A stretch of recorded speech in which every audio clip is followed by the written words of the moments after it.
loves them watching. She likes the way I stare.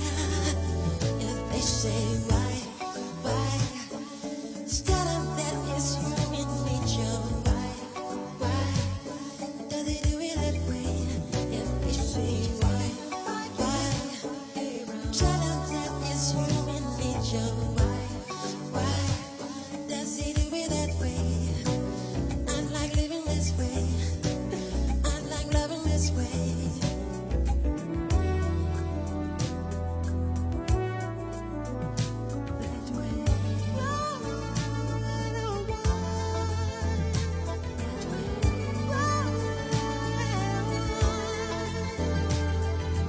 Looking out across the morning, the city's heart begins to beat. Reaching out, I touch her shoulder. I'm dreaming of a street. If they say why, tell them that is human nature. Why does he do it that way? If they say why, tell them why does he do it that way? If they say why,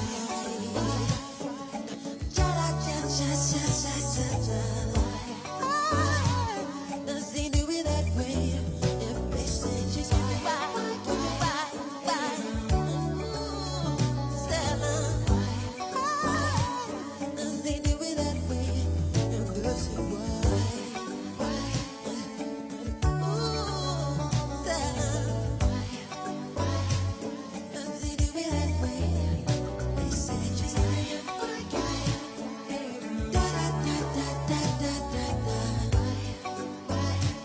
does he do it that way?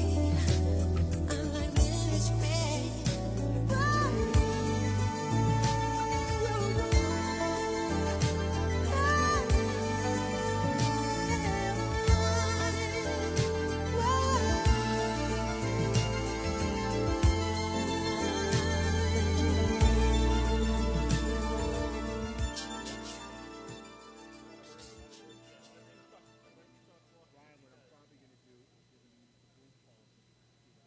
Our love is a lie, and so we begin. Foolishly laying our hearts on the table, stumbling in. Our love is a flame, burning within. Now and then, firelight will catch us, stumbling in. Wherever you go,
apology. Anybody else would surely know.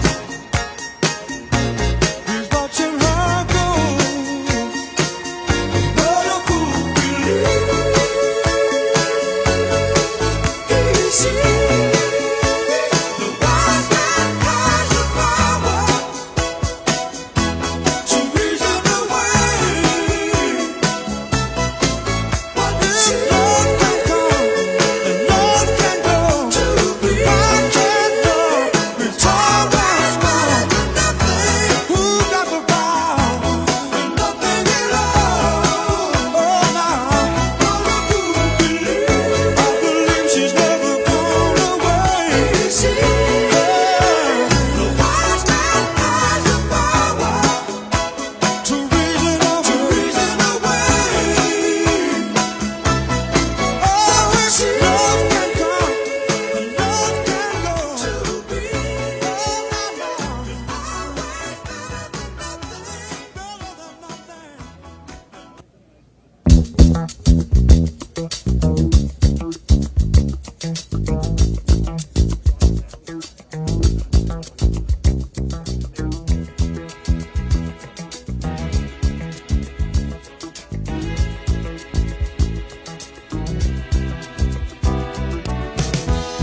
When I wake up in the morning, love, and the sunlight hurts my eyes, and something without warning, love, bears heavy on my mind. Then I look at you, and the world's alright with me. Just one look at you, and I know it's gonna be a lovely day.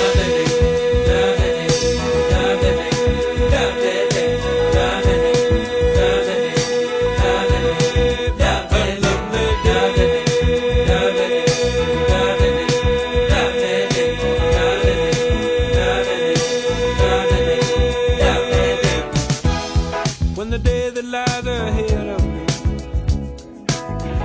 seems impossible to face, when someone else instead of me always seems to know the way, then I look at you, and the world's alright with me. Just one look at you, and I know it's gonna be a lovely day.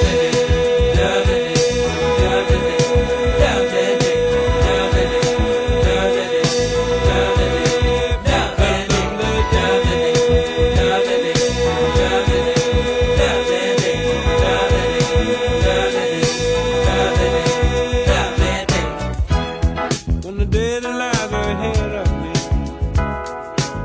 seemed impossible to face, and when someone else instead of me always seems to know the way, then I look at you, and the world. Turn down. Let's see for moments. We can be standby. Here we go.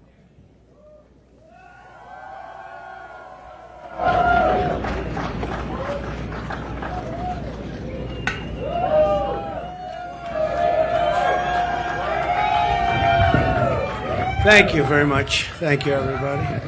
Nice to see you. We have a lot of interesting things to talk about, and we have some very specific things. So we'll take our time. We have plenty of time. I think you have plenty of time. I hope you like the weather. It's very nice. Nice place. Nice location. And I do thank you for being here. And we don't have very much heat. So I'd say it's perfect weather for this. The rain is not imminent based on the fact that there are no clouds. So it's really nice. It's really nice. And let's go over some big facts and some very substantial truths about where we stand as a country, because we're a failing nation because of the way it's been run for the last 3.5 years. We're a failing nation. People are coming into our country by the millions and millions and millions. We have no idea who they are, where they come from. But we're also a failing economy. Kamala Harris is a radical California liberal who broke the economy, broke the border, and broke the world, frankly. Very destructive to the entire world, because as we go, oftentimes the world goes.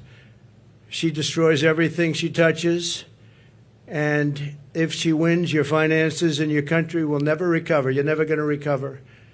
A radical left person wants to put price controls all over the place, which will end up driving up your prices, not down your prices. Harris has just declared that tackling inflation will be a day one priority for her. It's going to be day one. But day one, really, for Kamala was 3.5 years ago. Where has she been? And why hasn't she done it? Why hasn't she done it? I hear her complaining all the time. She was the border czar, but she didn't do anything. It's the worst border czar in history. There's never been a border czar so bad. She's been unbelievable in terms of her badness to some of our allies, some of our great allies. You know who I'm talking about. Here is the record of economic calamity that Kamala is desperate for voters to ignore. She cast the tie-breaking votes that caused record inflation. She cast the votes. She's trying to blame Biden, as you know. So it was Biden, but I'm going to do a better job. But it was her. And if she wants to do a better job, she's still got 5 months left, right? But she can't do a better job because she doesn't know how to. And she's of a place in life where she wouldn't know what a better job is. Going to destroy our country. And as a result of Kamala's inflation price hikes, they've cost a typical household a total of $28,000. These are numbers coming from government. They're not coming from me. $28,000 she's cost a typical household. Kamala's inflation nightmare continues to cost the average American family $1,100 every single month. $1,100. Again, government numbers. You're paying $148 more a month on food. That's every month. Average family. Because Kamala and her ideas, and Joe Biden too, I mention him, but he's sort of gonzo. It all started with the debate. I should have been a little bit easy. Somebody said, your debate performance was horrible. I said, why? Because you forced him out of government.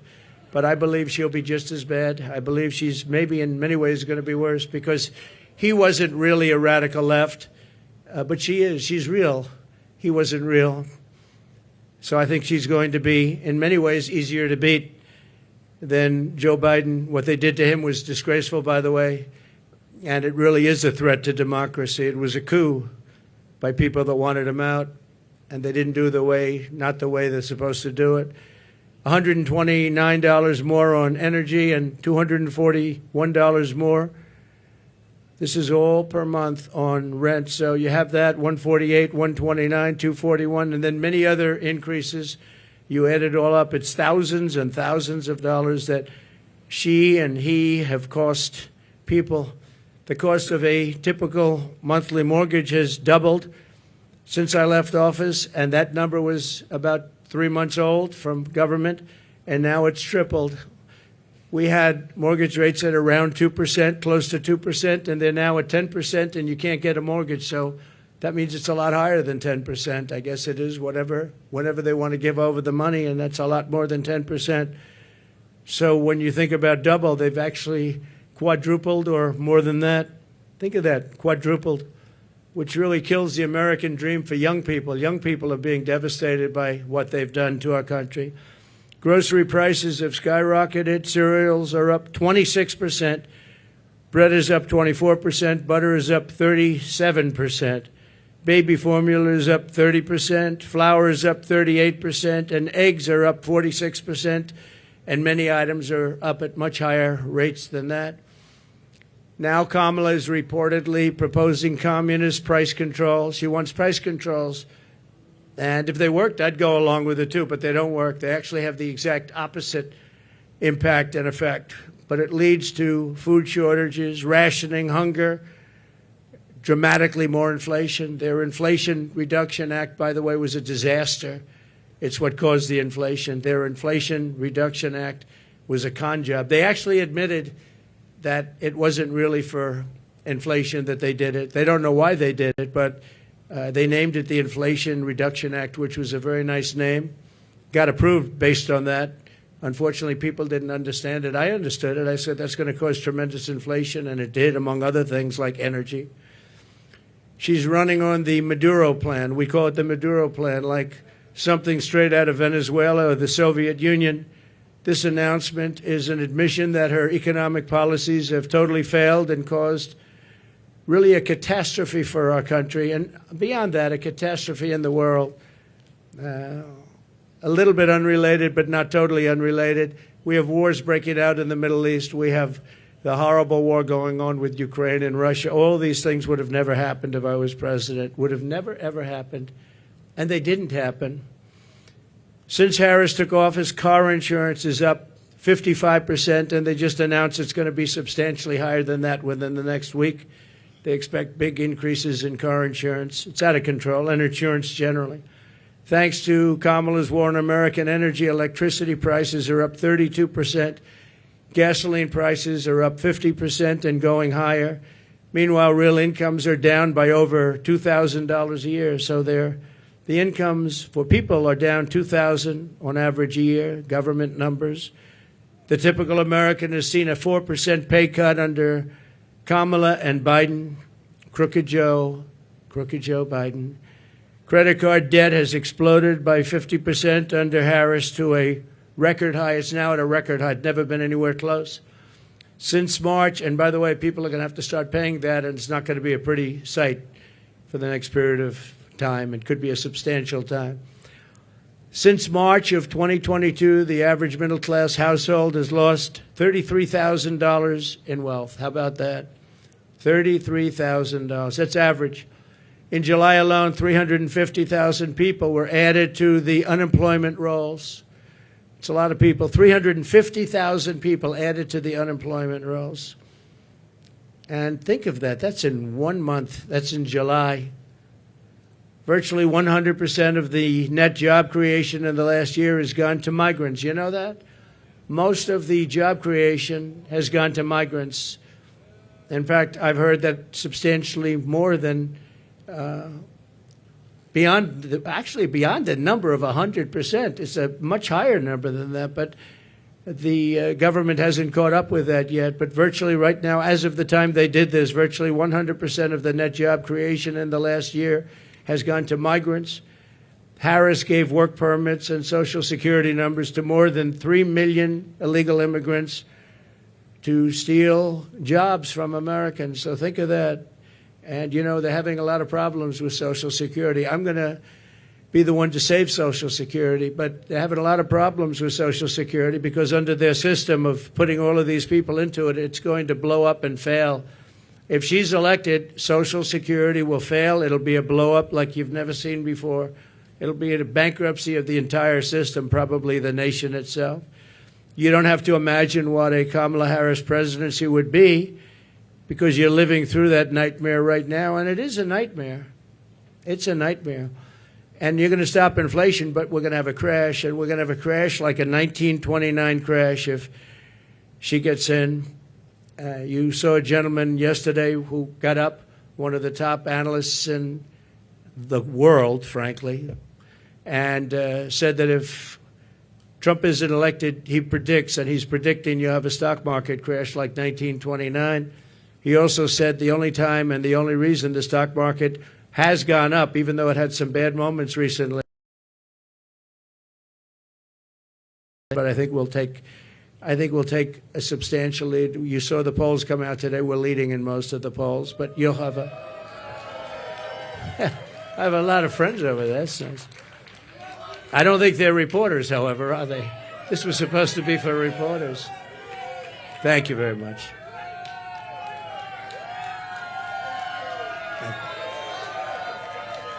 Thank you very much. When I left office, I handed Kamala and Crooked Joe Biden a surging economy with no inflation. The 30-year mortgage rate was around 2%. gasoline had reached $1.87 a gallon. We actually had many months where it was lower than that, but we hit 187, which was a perfect place, an absolutely beautiful number. Real income surged by more than $4,200 a year when I was president. Harris and Biden blew it all up. And if Kamala wins the election, the worst is yet to come. You'll have a real problem in the future because people don't respect her in the world. People don't respect her in the economy. Economists are laughing. They can't even believe this is happening to our country. And she wants to change a free enterprise type country into a communist type country. That's what she knows. She's considered far more radical than Bernie Sanders. That's all you have to know, far more radical. And she picked somebody that's far more radical than Bernie Sanders. He approved a bill recently, tampons in boys' bathrooms. He wants tampons in boys' bathrooms. It's terrible. It's terrible. But that's the person that she picked. Surprising pick to me. I was shocked. He's also got one of the worst run states. Many people are leaving the state, sixth most. And from her state, she destroyed, as the Attorney General, she destroyed California along with Gavin Newsom. And San Francisco, you know, was a great city 15 years ago. Now it's considered almost unlivable. You can't live there. And what they've done to that great state with the beautiful weather like this weather, they have this weather all the time. And they have the ocean, they have the sun, they have everything good. But what they've done to it is a shame. And she's going to do the same thing to our country. It was the policies. They had a recent article, and I didn't know this, but you're allowed to rob a store as long as it's not more than $950. Has everyone ever heard of that? You can rob a store, and you have these thieves going into stores with calculators calculating how much it is. Because if it's less than $950, they can rob it and not get charged. That was her that did that. Harris is campaigning on the largest tax increase in American history, including ending the Trump tax cuts, one of the largest tax cuts ever in our country's history, and working with families, a gigantic capital gains tax hike they want, and a new wealth confiscation tax. It's called wealth confiscation tax, which isn't going to make all of her supporters, you know, she's got some supporters that are wealthy people because they're stupid people, but they're wealthy people. She said that a 70 to 80% tax rate is, quote, a bold idea that should be discussed and studied. 70 to 80%. She co-sponsored legislation to abolish very popular private health insurance, which 150 Americans rely on, dumping everyone onto inferior socialist government-run healthcare systems with rationing and deadly wait times while massively raising your taxes. She wants to take away your private health care. There are many people in this country who spend a lot of money on private health care. It's the best health care in the world, by the way. But they want to do it. They worked hard to make money, and they want to do it. Under her, you're not going to have private health care plans anymore. And you can be a wealthy person or a middle-income person, and you want to spend on a really good plan, better than a government plan could be, far better. And you're not going to be allowed. You're all going to be thrown into a communist system. It's a communist system. You're going to be thrown into a system where everybody gets health care. You wait for your doctor like 10 months, 12 months, 11 months. You got to see some of these plans, how they work in other countries. It's disgraceful. So private health care is gone. She wants it out.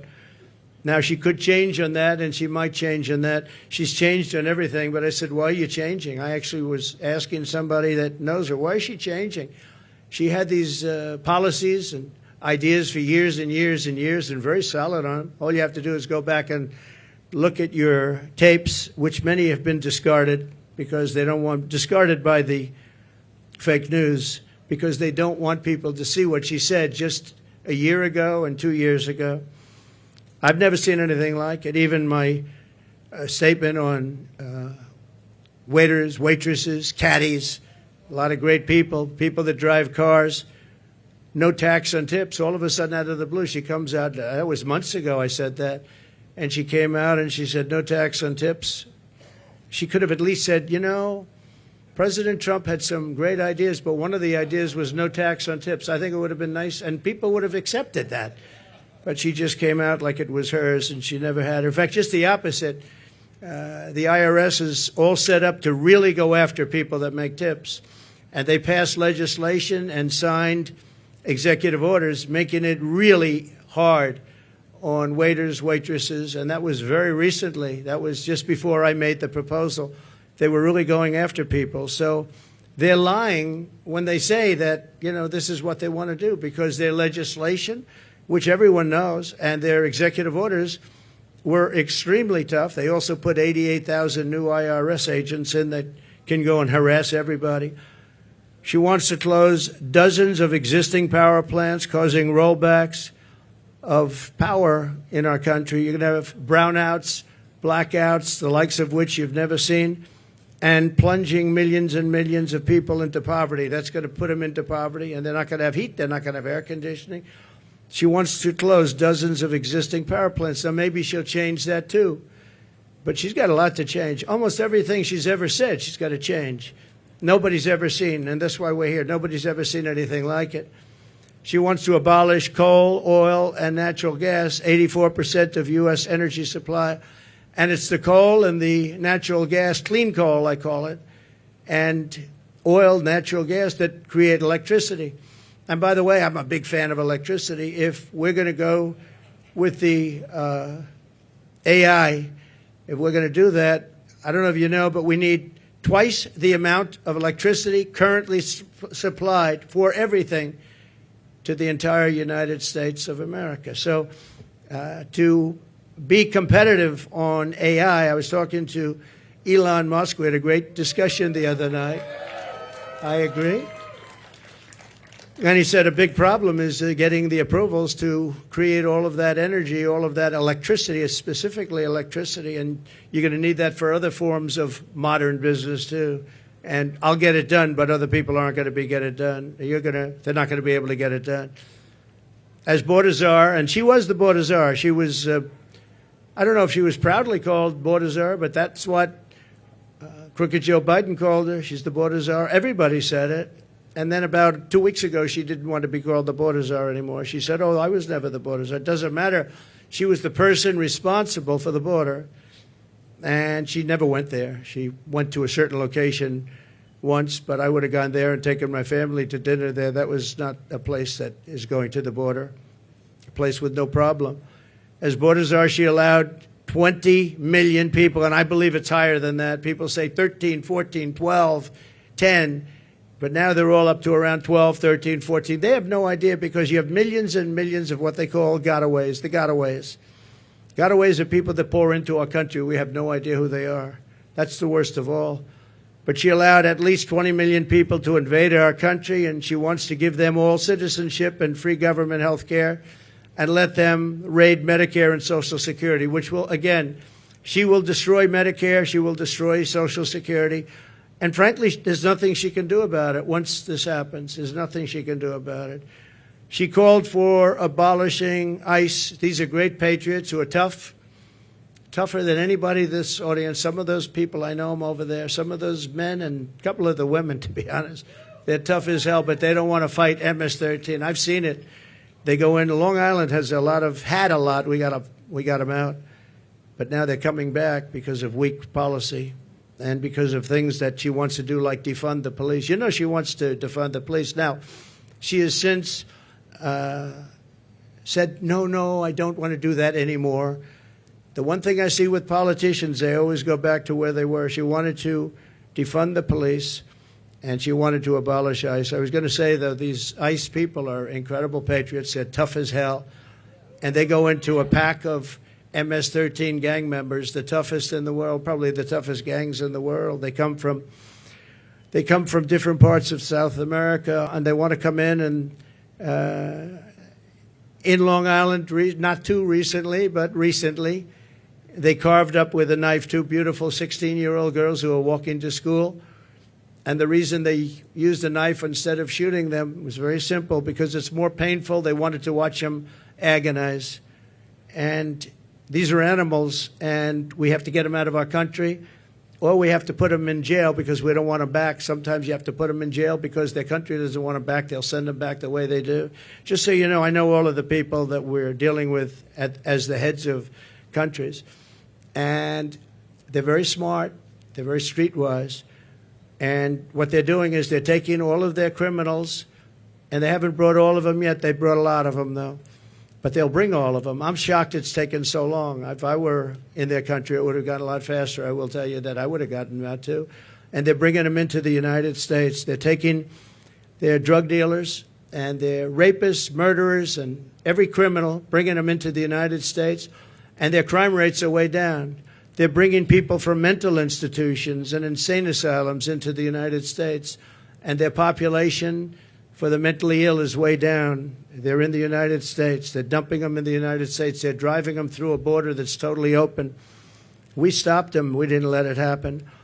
And when I first came into office, you know the story, that President Obama at the time had no way of getting them back. And I said, I want to get all of the MS-13 in particular out of our country, bring them back to where they came from.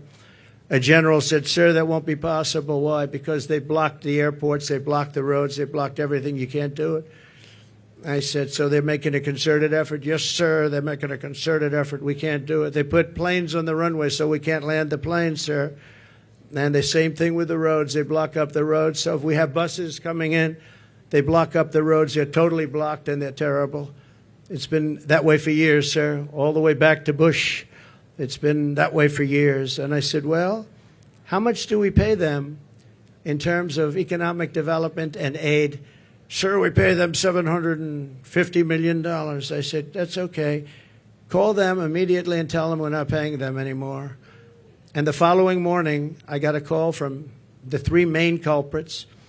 Sir, I'd like to speak to you because I don't understand what the problem is.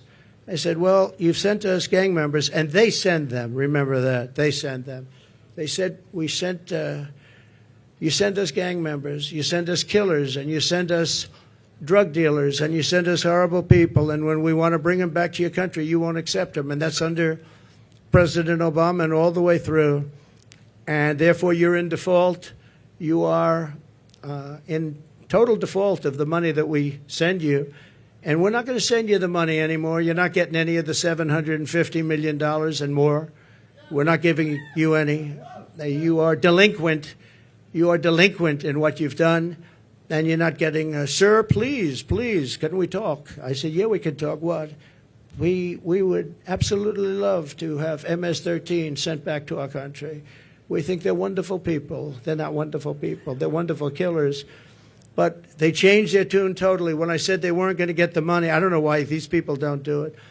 And the $750 million now is billions of dollars because Biden increased it very substantially. He thinks by sending them money, they're going to send fewer people into our country. How stupid is that? So they're giving them $2.5–3 billion. The 750, not only did he give it, I didn't even pay after they made the call because I said, you know, you've treated us badly for so many years. We're not going to pay you it anyway. But now they're giving them billions of dollars, billions, much more than when I took over. It was 750. Now they're giving them billions. But they said, there must be an understanding, sir. We would love to take them back. And I said, well, you're going to get them back. And we started bringing them back by the thousands out of Long Island, out of Michigan, out of Ohio, by the thousands. And she compared ICE agents, these brave people, to the KKK. She said, the ICE people, the ICE agents, I compare them to the KKK.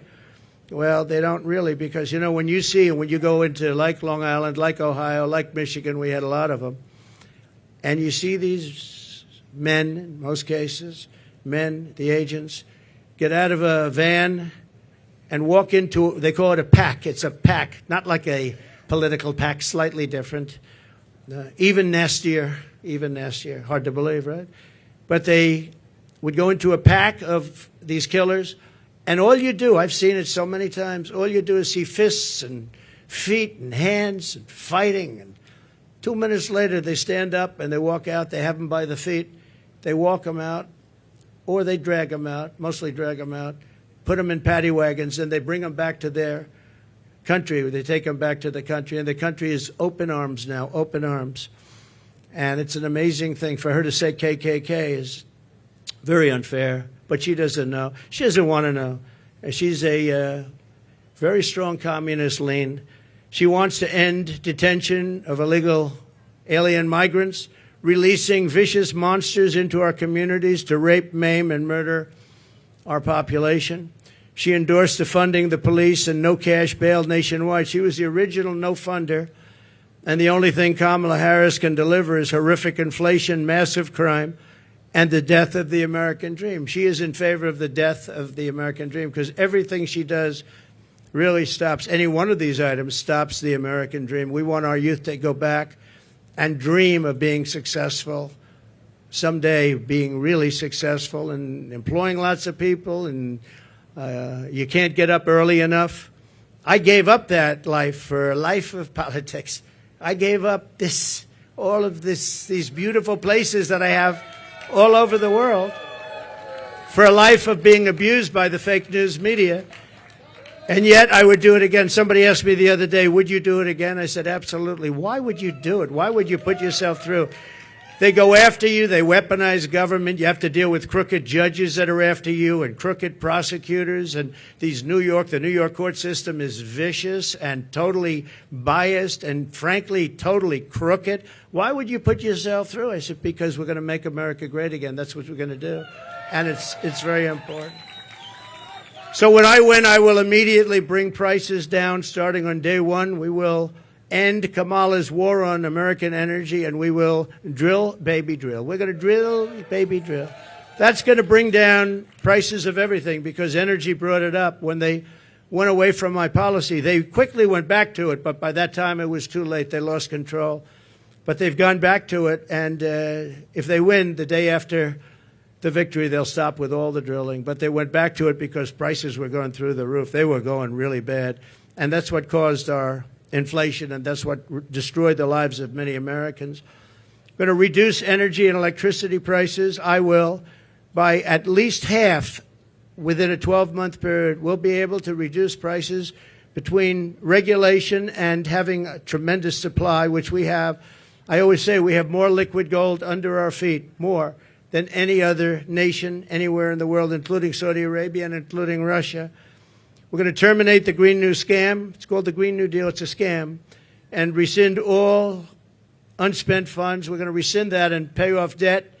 And we're going to reduce debt. We took almost $10 trillion for nonsense, for absolute nonsense. We'll do bridges. We'll do roads. We'll do things that we need. But we're not going to be spending it and wasting it stupidly and have China laugh at us. I remember when, just a short while ago, Kerry goes, hops in his private plane, flies to China to talk about the energy prices and the energy situation in China with President Xi, who I know very well. Had a very good relationship until COVID came in, but that was a fence too far. But we had a great relationship, and Kerry would go up there, and he'd leave so happy. But they don't do anything. They just talk. They said, oh, yeah, we're going to do that. Oh, as soon as we get to it. In the meantime, they're building a coal plant every week. But now I hear it's 2 coal plants a week. And we're dying for energy. We don't have energy. And they're getting set for the AI because they're going to create so much electricity. And we're not going to be able to do it. But you'll get do it if I have it, because that's an emergency. We have to be able to compete with China and other countries that are able to create new energy if they want to, and they're going to want to, and they do want to. But they're building at least 1 coal plant a week. Germany, as you know, went a little bit like us, and that was the end of Angela because their whole economy crashed. And their new government is building coal plants all over the place. They're building brand new coal plants, nuclear plants, and other things because Germany was going to fail. So why are we following these countries that tried it and failed? And they're smart countries. They tried it, they failed. Why are we doing this? Why aren't we creating great energy plants, great sources of energy, instead of playing this game with wind that is ruining everything, killing all your birds, destroying the fields, all these gorgeous fields?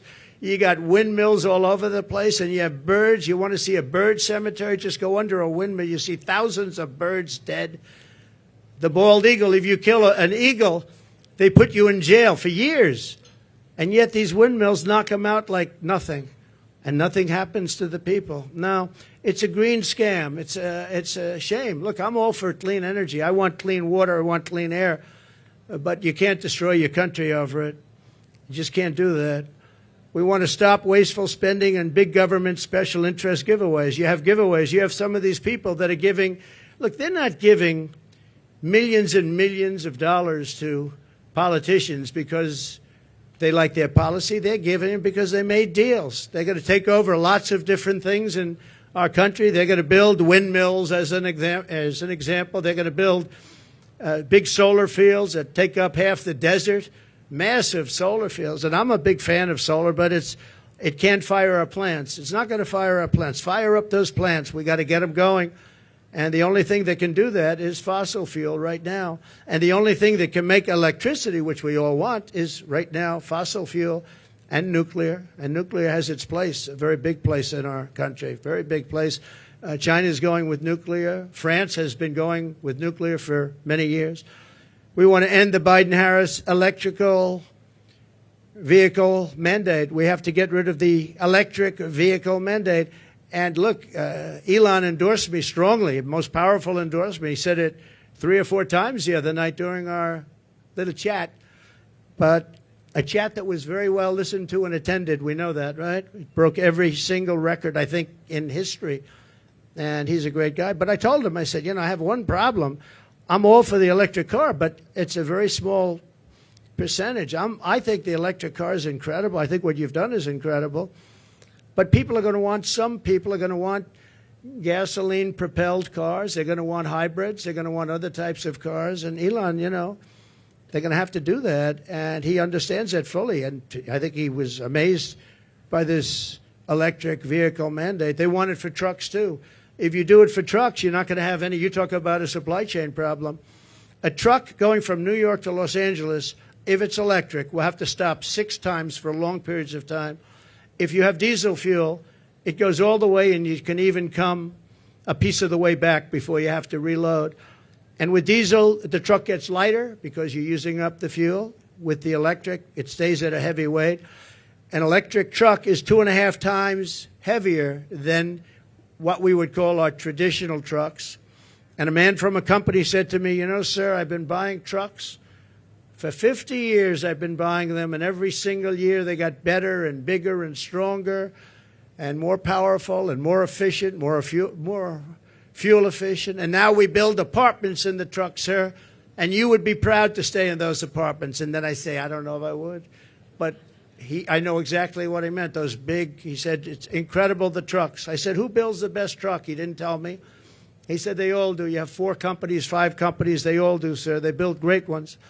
He said, but for 50 years, they got better. Every year, I started off with 1 truck. I said, how many trucks do you have now? 27,000. I said, 27,000, and all big ones.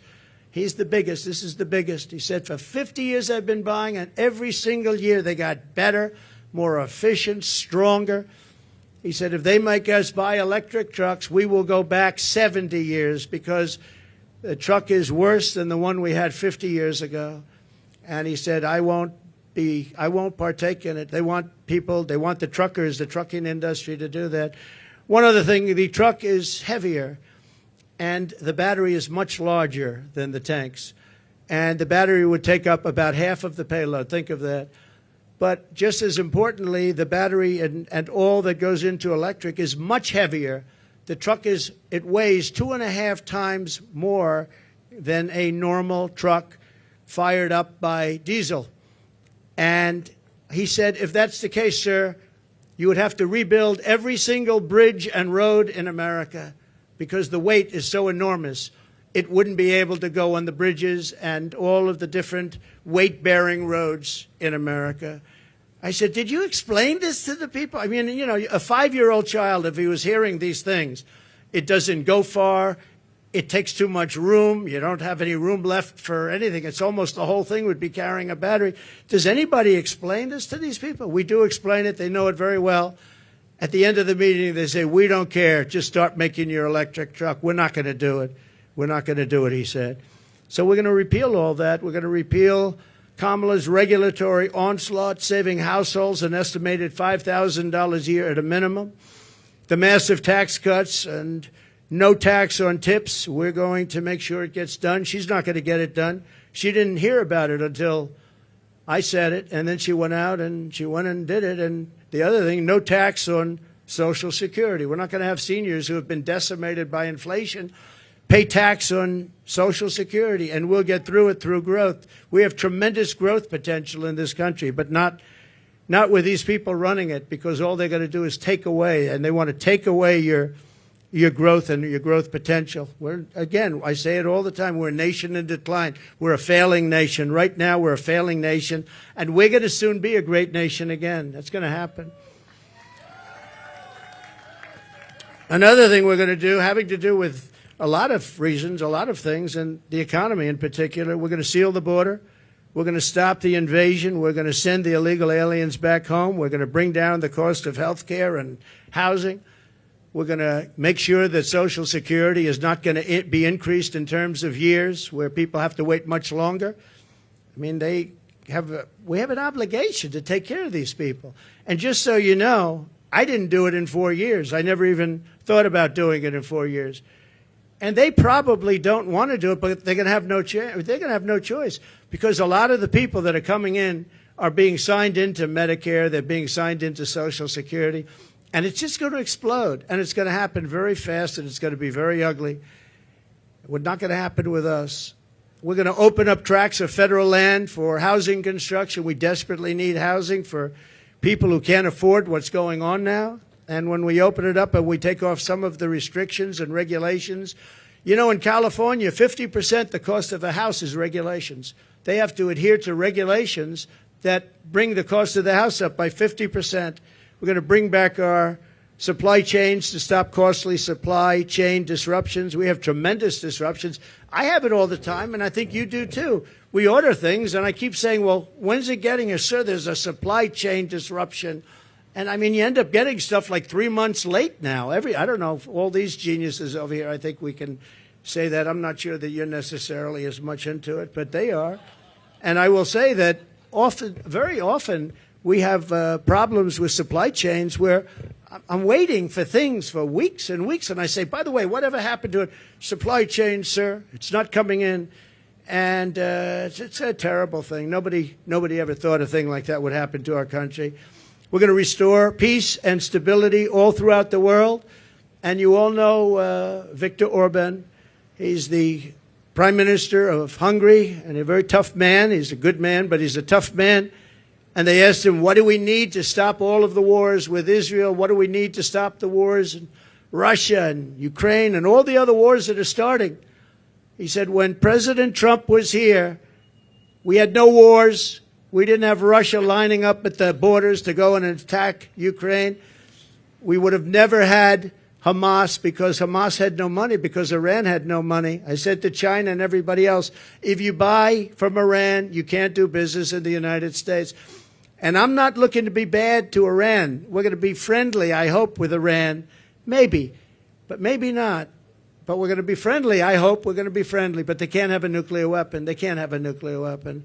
And we were all set to make sure that they don't have a nuclear weapon, because once they do, it's a whole different world. It's a whole different negotiation. But Viktor Orban said, if you put Trump in, nothing's going to happen. Everyone's going to be peaceful, because they were afraid of Trump. Now, I don't like saying that I said that. I would say maybe they respected Trump. But he said they were afraid of Trump. They didn't know where he was coming from, and they were really afraid of him. They're not afraid of these people. And being afraid isn't so bad, but I would say more importantly, they respected me. But he didn't use that word. He said they were afraid of Trump. And we would have not had any problems with China and Taiwan. We wouldn't have had any problems with Ukraine and Russia. We wouldn't have any problems with anything. But we will stop inflation. We will make America affordable again. And we're going to bring back the American dream. We have all these young people. They're coming out of schools, colleges, everything else, and they're not going to have the American dream. They don't even think about the American dream. Right now, they just think about survival.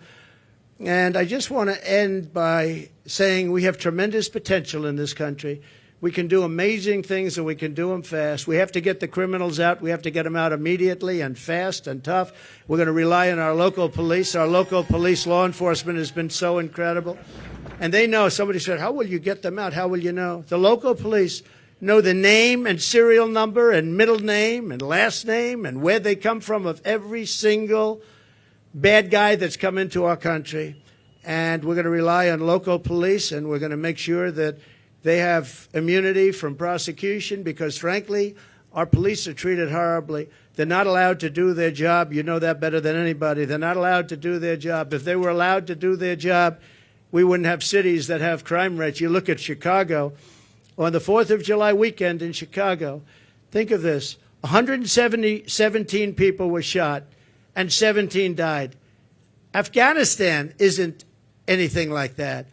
And speaking of Afghanistan, the single most embarrassing day in the history of our country. And yesterday I saw they gave $85 billion worth of brand new military equipment that I rebuilt the military. So this was equipment that to a large extent I bought, but brand new. And they had a parade yesterday, a beautiful parade.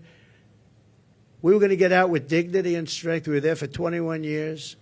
And we were going to keep Bagram because it's 1 hour away. Bagram is this massive Air Force base that I visited. It's a massive base. And we were going to keep it because it's 1 hour, not because of Afghanistan, but because it's 1 hour away from where China makes its nuclear weapons. And they were showing it off yesterday, but the fact is that China now controls Bagram. China, can you imagine that? And we left. We were going to stay there. We were going to keep it.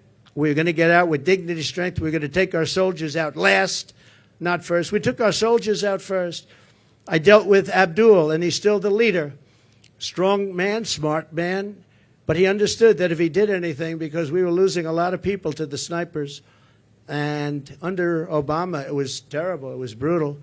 They'd be walking around and just get shot, and that was the end of them. Our people, and other people too, civilians. And I let him know that if you do that, we're going to hit you so hard like you've never been hit before.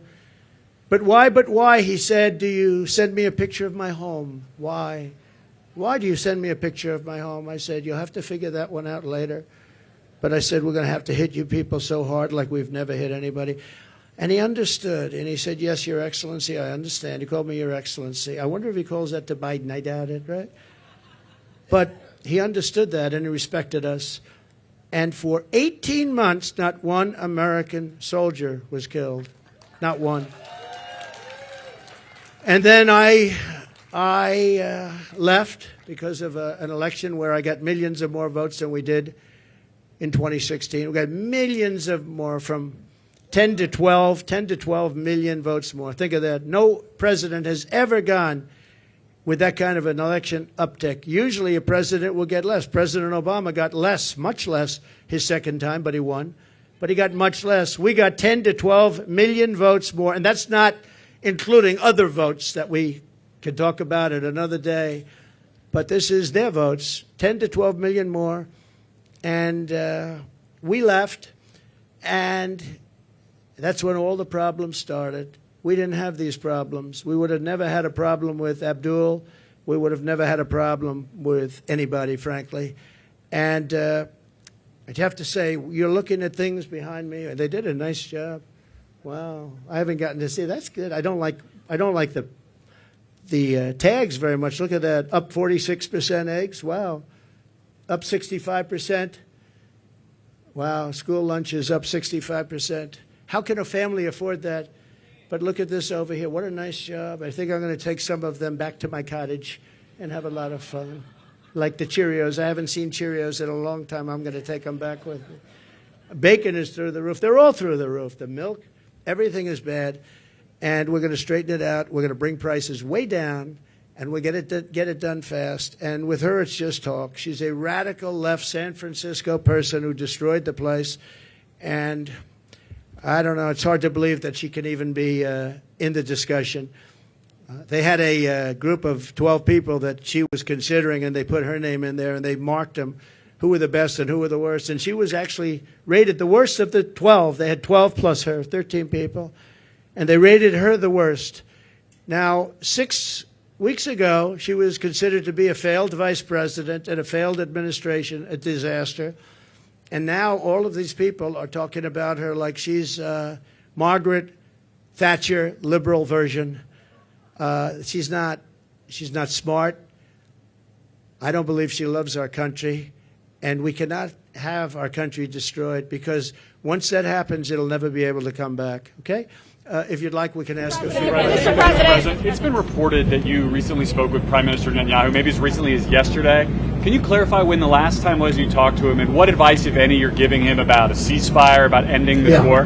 The last time I saw him was at Mar-a-Lago, and he came with his wife and a large group of people. And we had a very good relationship with him and with Israel. Again, this would never have happened. October 7th would have never happened, would have never, ever happened. And he asked for the meeting. We had the meeting. It was about 2 hours, 2.5 hours long. And I expect I might be talking to him, but I haven't since then. No. Did you encourage him not to take a ceasefire deal? Did you give him any advice about ending the war? Him. He knows what he's doing.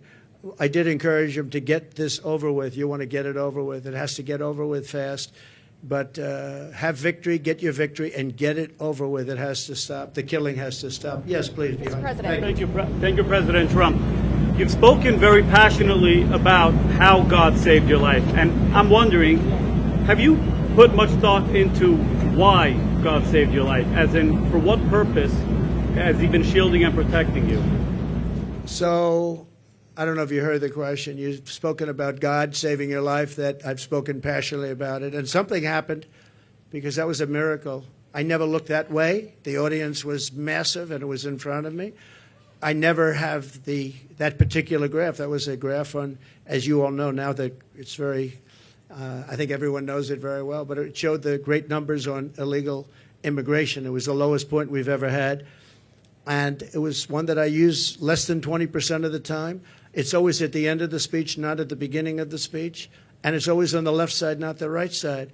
And yet, for some reason, I called it. It's not on a teleprompter. I do things largely without a teleprompter, frankly, because it's hard to hold an audience if you're going to go for an hour and a half or 2 hours reading a script.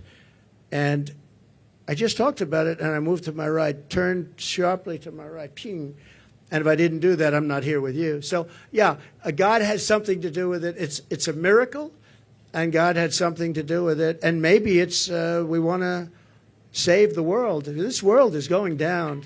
This world is going down. So it could be. But I believe that. I believe that. My sons are very good shooters. They're like scratch golfers, better, relatively speaking, with shooters, great shooters. And Eric and Don both told me from 130 yards. I said, well, that's pretty far away, isn't it? They said, no, that's like a 1-foot putt with, weapons like the one being used. Plus, he was a good shooter. This guy was a good shooter. He went to the range and shot a lot, and he was supposed to be a pretty good shooter. They said a bad shooter would hit the target almost 100% of the time. So something happened. And I have to say the Secret Service sniper did an amazing job. He had 5 seconds to find the target and hit the target, and he hit the target within, think of this, 5 seconds. And he was much further away because he was over here, and this other person was over there. So you have to give credit. And I have to also say about the Secret Service, when I was hit, I knew it because when I touched, there was blood pouring all over my hand. I said, I guess I know what that is. And I was going down for protection. And they were screaming, get down, get down. There was bullets. And those Secret Service guys were, and person, Kate, they were on top of me in a matter of, I think, 3 seconds. It was time dead. And bullets were coming out. I would hear the bullet. I didn't realize you could hear it, but now I know very well. Those bullets were going right over my head. They were there and very brave. There was nobody that said, I'm not going to be going there. They just, they were there very quickly, and they were very brave. There were mistakes made, obviously. He shouldn't have been up there. The roof should have been taken care of, and there were mistakes made. There's no question about it. But there was a lot of bravery also. We have to remember that. Okay, thank you very much. Brian? Thank you. I want to talk about credit card debt for just a second. You've got all these items. A record. It's a record. Right, credit card. 48% up.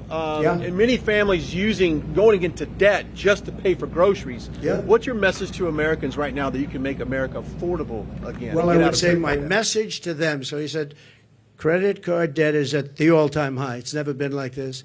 What's your message to America? How are we going to solve that, and what will they do? You know what I think they should do? They should, on November 5th or sooner, if it's early voting, which largely it is, which is ridiculous. We should have one-day voting, paper ballots. We should have voter ID, and we should have proof of citizenship, because people are voting and people are going on now without citizenship. But we should do it, and maybe we'll be able to get that done, too. It's one of the things I want to do.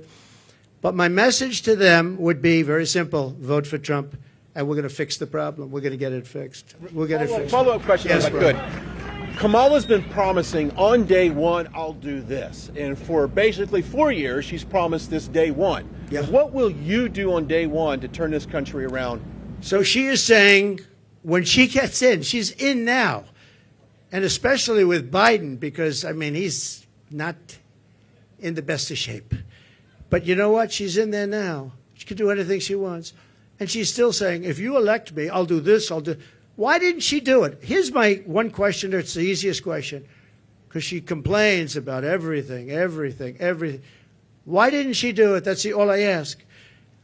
On day one, we're going to drill, baby, drill, and we're going to close the border, and we're going to let people come in, but they're going to come in legally. They're going to come into our country legally. But on day one, we're going to do many things. You know, I can do a lot of things at one time. But the questions often is, what's the first thing you're going to do? I would say we have a tie. We're going to close the border. We're going to stop the millions of people coming in, and we're going to take all of the criminals that have come in, and we know every one of them. I know.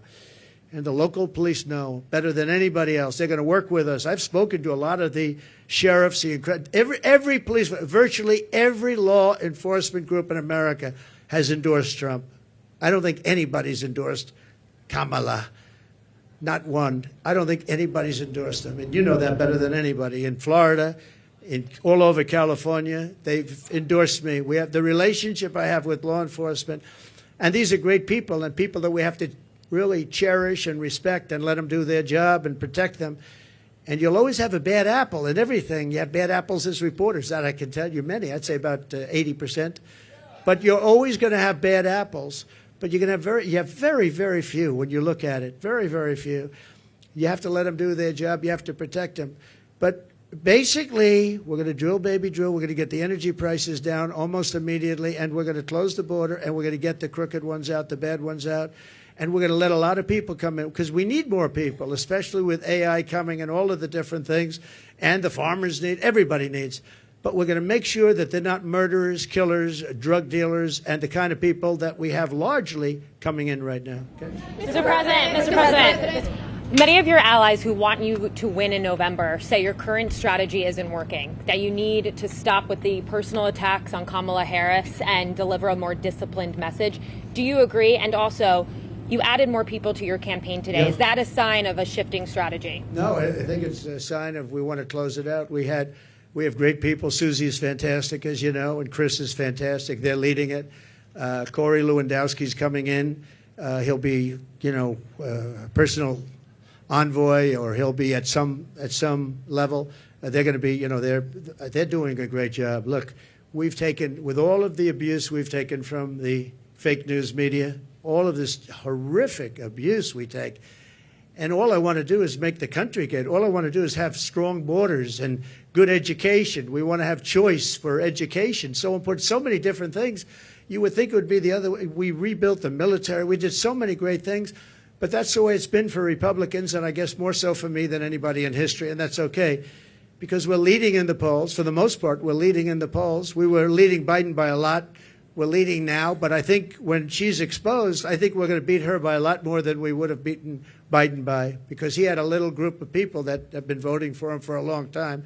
She doesn't have that. People don't know who she is. As far as the personal attacks, her, because of what she's done to the country. I'm very angry at her that she'd weaponized the justice system against me and other people. Very angry at her. I think I'm entitled to personal attacks. I don't have a lot of respect for her. I don't have a lot of respect for her intelligence, and I think she'll be a terrible president. And I think it's very important that we win. And whether the personal attacks are good, bad, I mean, she certainly attacks me personally. She actually called me weird. He's weird. It was just a soundbite. And she called J.D. and I weird. He's not weird. He was a great student at Yale. He went to Ohio State, graduated in 2 years, at the top of his class, and all of these different things. And we have this guy that's running a very failed state, who's had a terrible career. I mean, you have him saying they're weird. No, he's a weird guy. And she's weird in her policy. Who wouldn't want to have strong borders? Who doesn't want to have lower taxes? You know, all my life I've watched as politicians campaigned, and I've always been on, you know, for the most part on the other side, on the side that these people are on. And they always talked about, we're going to reduce taxes. This is the only campaign I've ever heard where they're saying, we're going to increase your taxes. And then people say they're going to vote for him? I don't know. So I don't think so. I don't think people know who she is yet. When people, because really people didn't know. You can ask the man on the street. I saw it on one of the shows today. They asked the man on the street, what's the last name of Kamala? Nobody knew. It's Harris. Nobody knew the last name. I don't even use it because nobody knows who I'm talking about. People don't know who she is. She's a radical left socialist. But beyond that, I mean, she's way beyond socialism, who's going to destroy our country. And when they find out, I think you're going to see something. But right now, even not knowing her, and with all of like the cover of Time magazine, they didn't put a picture. They got a great artist to do it. What was that all about? You know, what was that all about? The whole thing is crazy. I just want to win for the country. Some people say, oh, why don't you be nice? But they're not nice to me. They want to put me in prison, you know, just so you understand. You know, they tell me I should be nice. They want to put me in prison. It's never happened before in the history of our country. I did nothing wrong. I have crooked judges. I have crooked prosecutors. And they're all Democrats, all Democrat areas, other than in Florida where you had a brilliant judge who ruled in my favor. I won the case, the documents case, won it in its entirety. And Jack Smith, deranged Jack Smith, suffered a defeat. But in New York City, everything's clubhouse, everything. I know it very well. I grew up there. I know it very well. And we have a very crooked system. And it's one of the reasons that New York is dying. Nobody wants to come in. No companies want to come in because the courtroom system is so corrupt, both at a federal level and at a state level and a city level. And they put you into an area where you have 3% Republican vote. It's all a rigged deal, just like Fani, F-A-N-I, Fani, with her boyfriend. And I think that's been discredited, too. They've been discredited. But think of it. They don't want me to be a little bit nasty. They want to put me in prison. Me. They want to put me. It's never happened before in the history of our country. It's happened in third world countries, but it's never happened here. And they're in danger because you create a precedent for doing that. And once that happens, that's a really bad thing. You know, in the years before, and I've said this a few times, not too much, but with Hillary, she was subpoenaed by Congress to give everything she's got, and she burned it. She acid washed it, bleach bit they call it. She totally scrubbed it, and then they broke everything with hammers, with fire. They burned it, and then she said, I don't have anything. Well, it turned out that she had a lot to give, and everybody said, lock her up, and I used to go easy, just easy, easy. Then we won.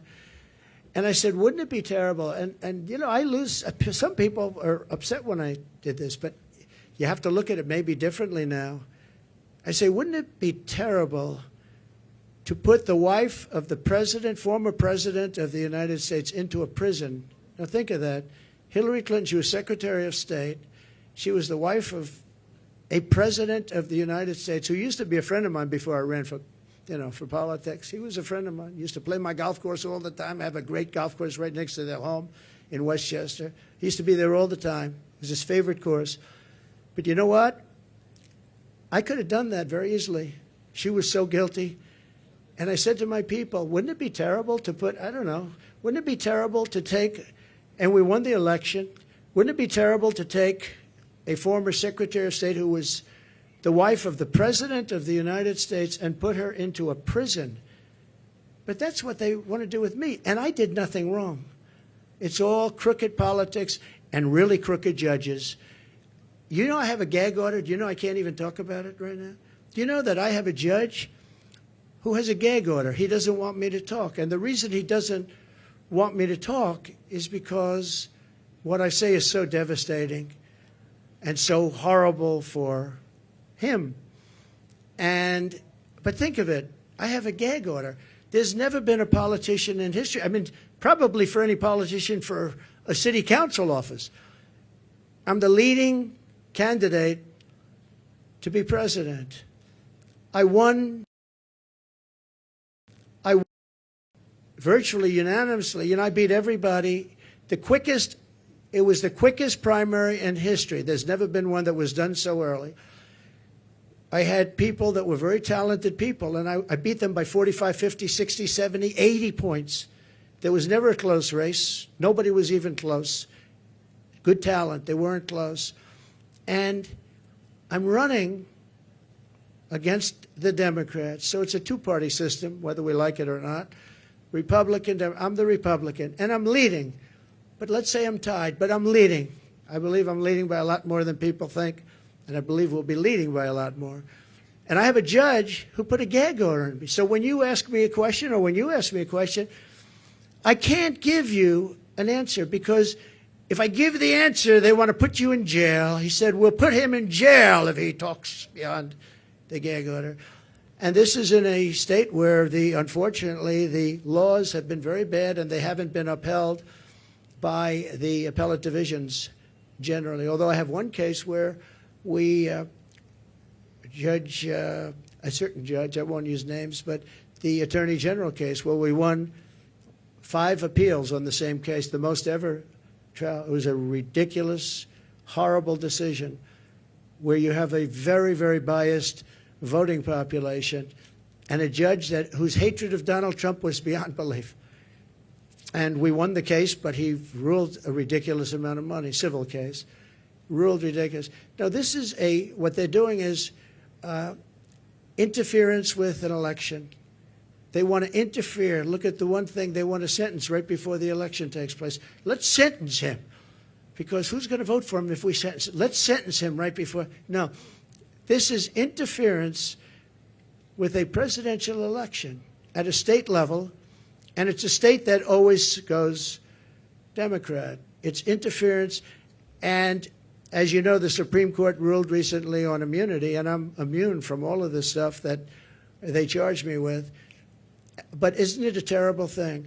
And yet Hillary Clinton, when it came time to make a decision, I said, I don't want to put the wife of the President of the United States in prison. I want the country to come together and to be unified. And here it is a few years later, and these people say, let's put him, why? Because I challenge an election? Because I want to challenge an election, or some other reason? It's a really disgraceful thing. It's a shame. And it's a very dangerous thing for both parties, because once they start that ball rolling, once they started rolling, that's a nasty ball. Yes, please. Please. 2 quick questions here. Nikki Haley told our Brett Baer that Republicans need to stop whining about Kamala Harris, focus on courting those independents, those suburban women, the moderates out there. What do you think of that strategy, and would you consider having Nikki Haley on the campaign trail with you? Sure. I think that we've done very well. I think that we're hitting a nerve. I think this is a different kind of a race. All we have to do is define our opponent as being a communist or a socialist or somebody that's going to destroy our country. You know, I fought Nikki very hard. I beat her in her own state by legendary numbers. And I get along with her fine. I appreciate that she endorsed me and all of that. No, I think that I think relatively to what they're doing and how radical they are and how, in many ways, how sick they are, I think I'm doing a very calm campaign. I mean, we're here. There's no shouting. Now, you'll say he ranted and raved, and not you, but some of you will say he ranted and raved. I didn't rant and rave. I'm a very calm person, believe it or not. If I wasn't, I probably wouldn't be around anymore, you know, probably wouldn't be around. But no, I think I appreciate her advice.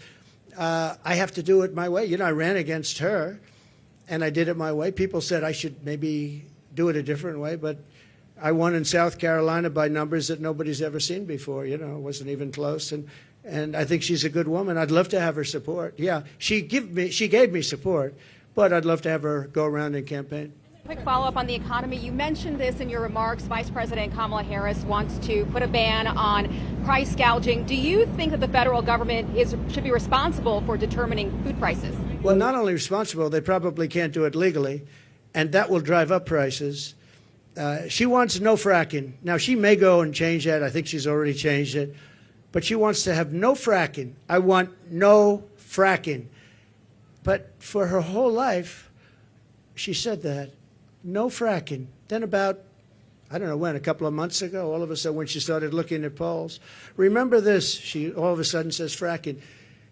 I don't think I won Pennsylvania, and I did much better the second time. I won it in 2016, did much better the second time. I know Pennsylvania very well. I don't think there's any way in hell that somebody that's intelligent living in Pennsylvania is going to vote for somebody that basically will eventually end fracking, end fossil fuel. So whether it's Oklahoma or Texas or Pennsylvania, a big energy state, people don't realize that 350,000 people work in that industry. But maybe more importantly, they don't want to pay $9 a gallon for gasoline. So, no, I think that she's made statements. I don't know how you get out of it. I don't know how you can say for 10 years there'll be no fracking. I mean, we have tapes of her laughing at the stupidity of the question. Of course I'm not going to allow fracking. Then all of a sudden, a few months ago, she comes out in favor of, oh, yes, I'd allow fracking. I don't think anybody in Pennsylvania will be. I think she's going to do very badly in Pennsylvania. You have to frack. We need the energy, and Pennsylvania needs the jobs, but Pennsylvania needs the energy also. That energy is going to support our new system for AI and all of the other modern things that need massive amounts of electricity and energy, massive. So it's a very good question, actually. But we have to unify as a country. We have to come together, and I think we can. You know, I get that question oftentimes, and I used to think maybe there's no way because, you know, some people want a border, some people don't want a border. Most people do want a border. But there's such a difference in people. But just before COVID coming out, so 3 years, we went a long period of time, and we had an economy going the likes of which no country had ever seen before. I think you would agree. There's never been anything like it. And people were coming together. People were calling me I would call them radical left. But I would say very liberal people, very progressive people. They came to me. We would like to get together. In fact, we worked out criminal justice reform. I was the only one that could have done that. I won criminal justice reform, and I got that for black leaders that came to see me. Criminal justice reform. Obama couldn't do it. Biden wouldn't even try. But nobody could do it. I got that done. And I got conservative votes to get it done. They needed at least 5 very conservative votes. It was very hard to do. I got that done. Our country was coming together. And, you know, I can tell you the story of criminal justice reform. When you do that, that means that's a big step. But I was seeing people that were not seeable, that I wouldn't want to see them and they wouldn't want to see me. And all of a sudden, I was having lunch with people that, if I told you who they were, you wouldn't even believe it. Our country was coming together. Success was bringing our country together. And it can be done. Success will bring our country together again. It can be done. It was an amazing phenomenon. And I used to say, I don't know, it's awfully tough to get it together. I've never seen anything like it. Like, for instance, me getting criminal justice reform done. And I did that with Democrats and some very conservative Republicans who said it's very unfair where people are staying in jail for 35, 40 years. And today they wouldn't even be charged with a crime for what they did. And we got it done, and I was very proud of it. But our country was coming together. The black population had the best numbers they've ever had on jobs, on income, on everything. The Hispanic population had the best numbers. Asian population, men, women, young people with diplomas from the best schools, Harvard, MIT, the Wharton School of Finance. They're all coming together, and everybody was happy.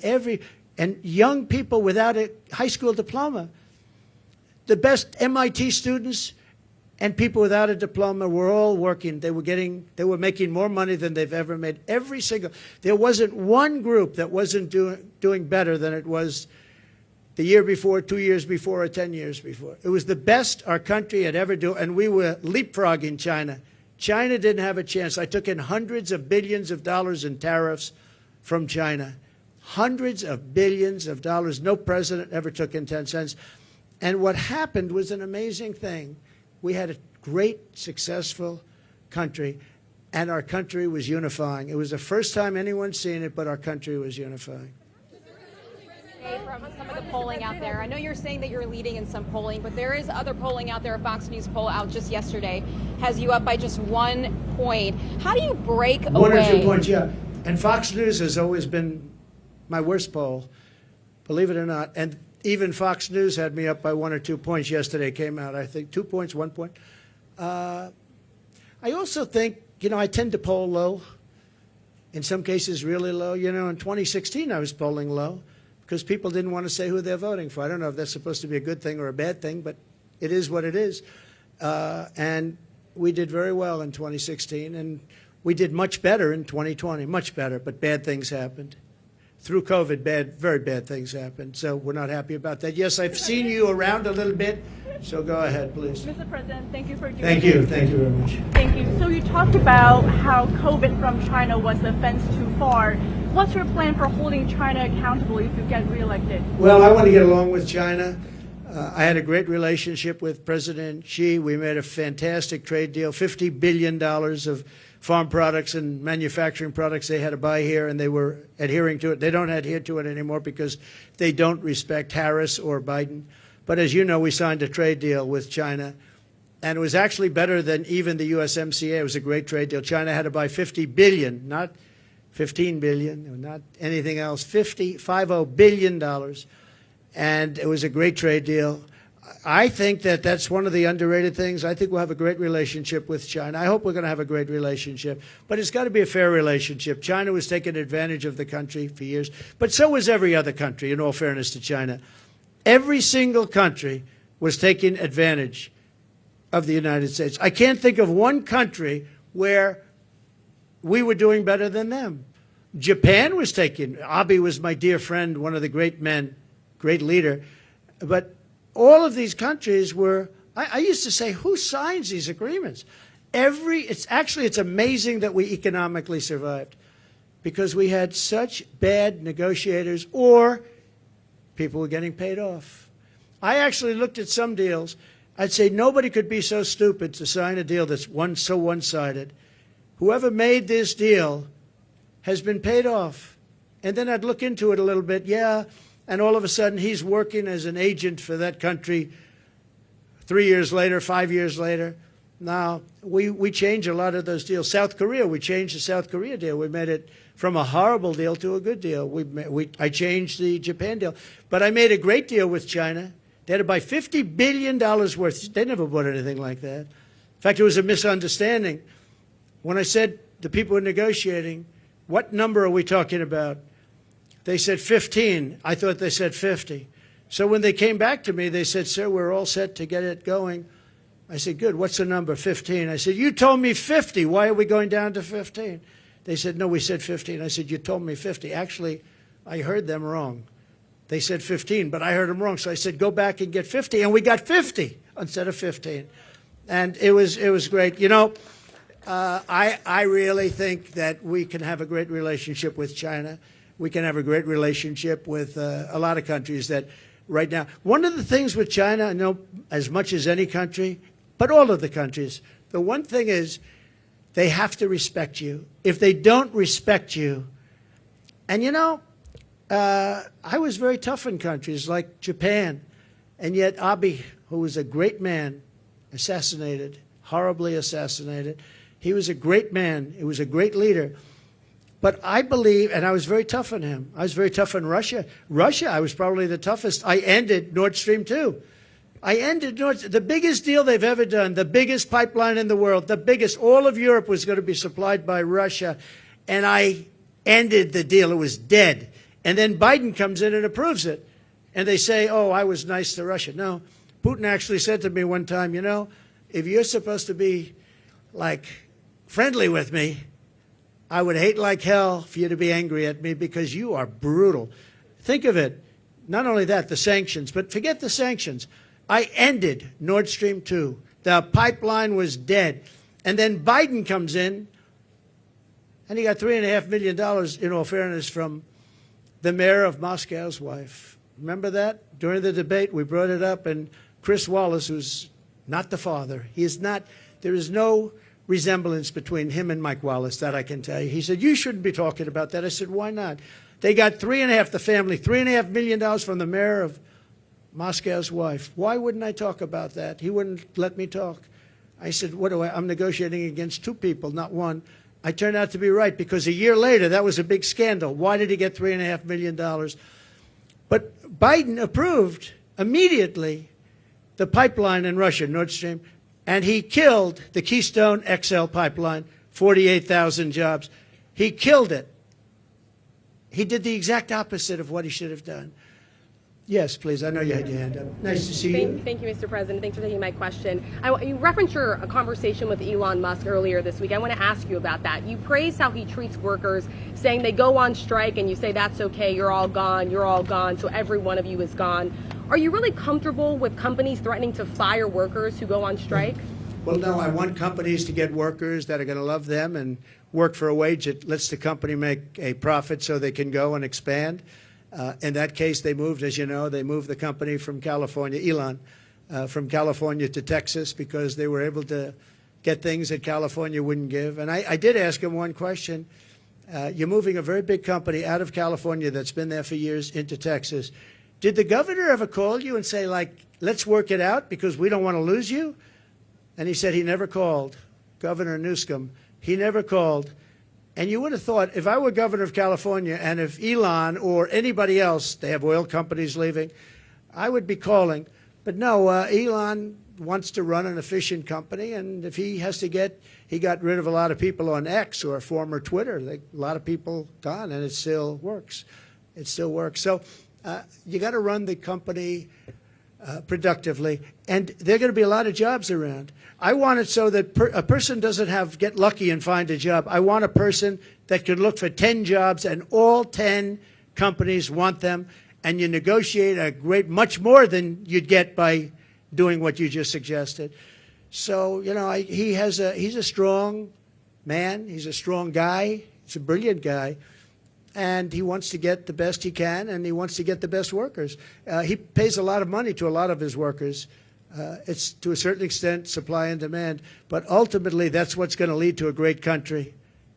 So. Just to follow up on that really quickly, because some people took at that as you saying that you would be comfortable with companies threatening to fire workers. Sean O'Brien, who spoke at the Republican National Convention, saying that firing workers who are wanting to organize or striking is economic terrorism. So just to be clear, that's something that you are not comfortable with? Yeah, they weren't organizing against Elon.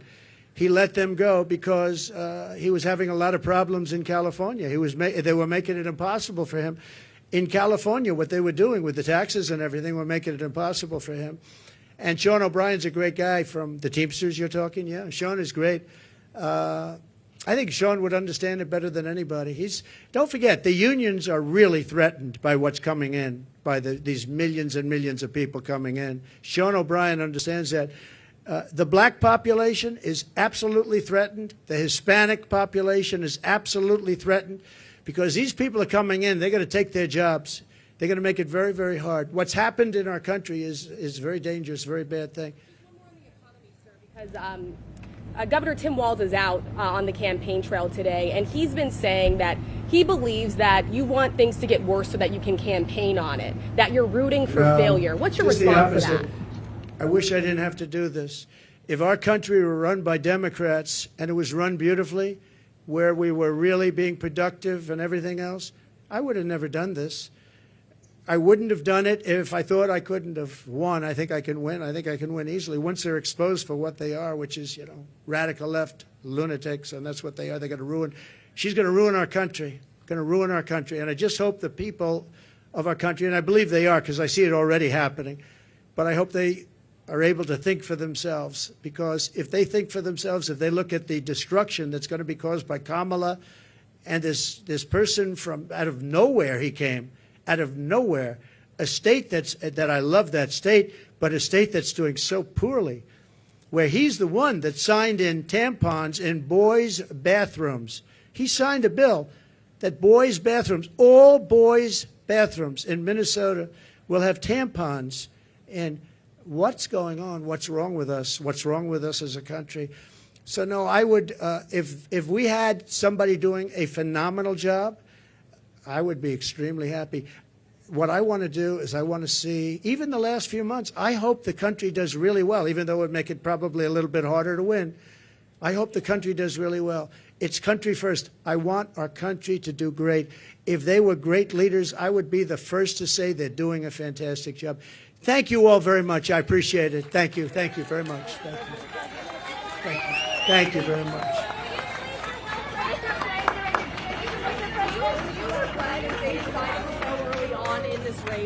What? Do you regret debating President Biden so early on in the race? Do I regret debating Biden? So it was his request. He said we should get the debates on early, and I was willing. Don't forget, I got CNN, I got Jake Tapper and Dana Bash. They're not Trump people. They wanted to have a debate where their mics are turned off when the other person's answering the question. They gave me every single thing that I couldn't approve, and I said, yeah, I'll do it. So they got the debate on their terms. They got the network that they dreamt of. But that was really his decision. I had to decide whether or not I felt I wanted to debate him. And I think they didn't want to debate, but I agreed to every single thing. It was a debate where they said, we'll give him something that it'll be impossible for him to accept, and I accepted all the terms, other than when they had us sitting down at a desk, and I said, I think that makes us look bad. I don't want to sit down. Let's stand up. And they agreed to that. Other than that, we gave them CNN, we gave them Dana, and we gave them Jake. And by the way, I have to say, Jake Tapper and Dana Bash were unbelievably straight and honest, and I give them a lot of credit for that. A lot of people were saying you couldn't have a fair debate. I think we have that with ABC.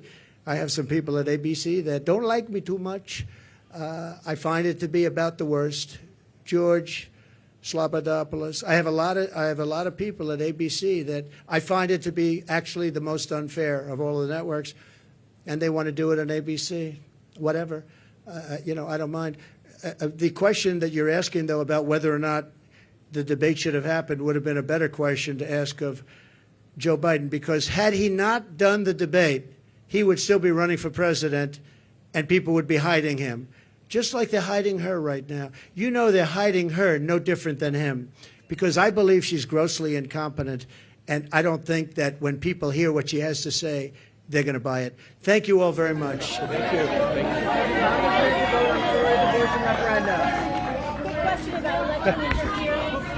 Wheaties or Cheerios? Which one are you taking? I want them too. Which one are you picking? What happens to all these groceries? She's 100 years old. She wants my autograph. I think we should do it. Go do it.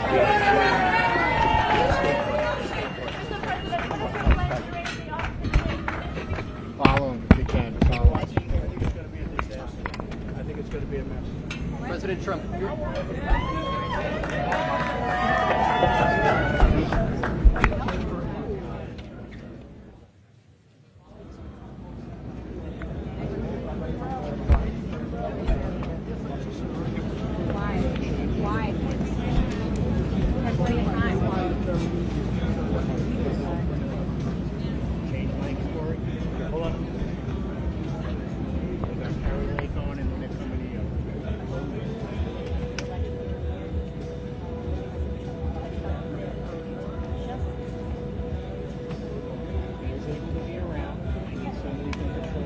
Good evening to you. I got to ask a couple questions, actually.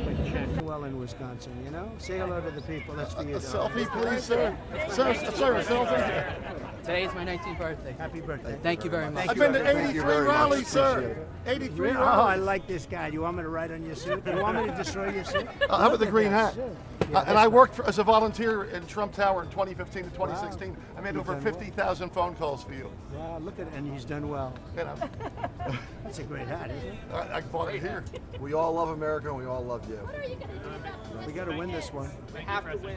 We don't win, we have a country. God bless you, sir. Oh, We have a country that'll be in big trouble. That's okay. Yes, God bless you, sir. Thank you, everybody. This was interesting. You like it today? Yeah, yeah. Mr. President, do you have a plan for blue collar voters? And the Shafley concert, the conference with Shafley was great. She was a fantastic woman. Can I get a picture for Thank my you. birthday? What do you think about Ukraine's incursion into Russia? About the hacking of your campaign, Yeah, I what it don't might like spell it. for the rest Really of bad. Yeah. Can I get a picture I'm not for my happy birthday, with it. sir? They shouldn't. Our government shouldn't let that happen. Can I get a picture for my birthday, sir? Yeah, they should be. Sure. Do you think Venezuela? Our government should not let. They have no respect for our government. That's why they do. Kamala Harris is cutting in on blue collar voters. Do you have a plan on how to push back on that? Thank you. Do you think Venezuela? Do I have a plan? I have a plan. Mr. President, can I get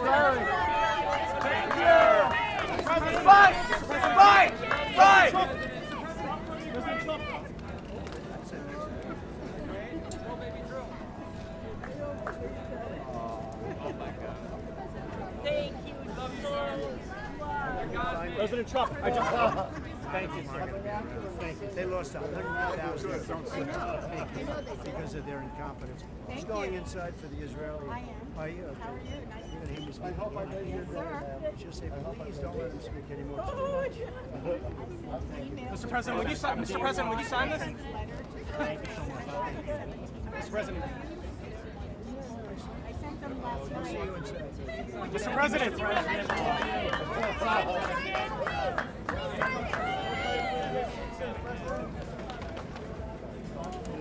Too big to read!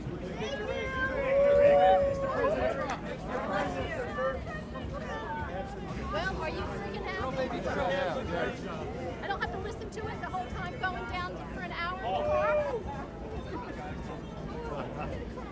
You should have shouted out. You should sign your hat. I don't have anything for you to sign. Take care.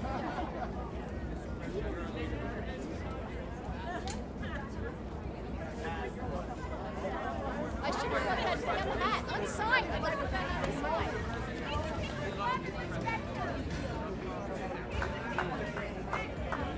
I got it, autograph.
Very nice. I saw you there. Very nice.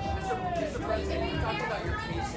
If you get in the White House, would you ask your Attorney General to drop the federal cases against you? Would you ask your Attorney General next year, if you get in the White House, to drop the federal cases against you? I don't want to talk about that. They're nonsense cases. They shouldn't have ever been brought. I'll see you on television tonight.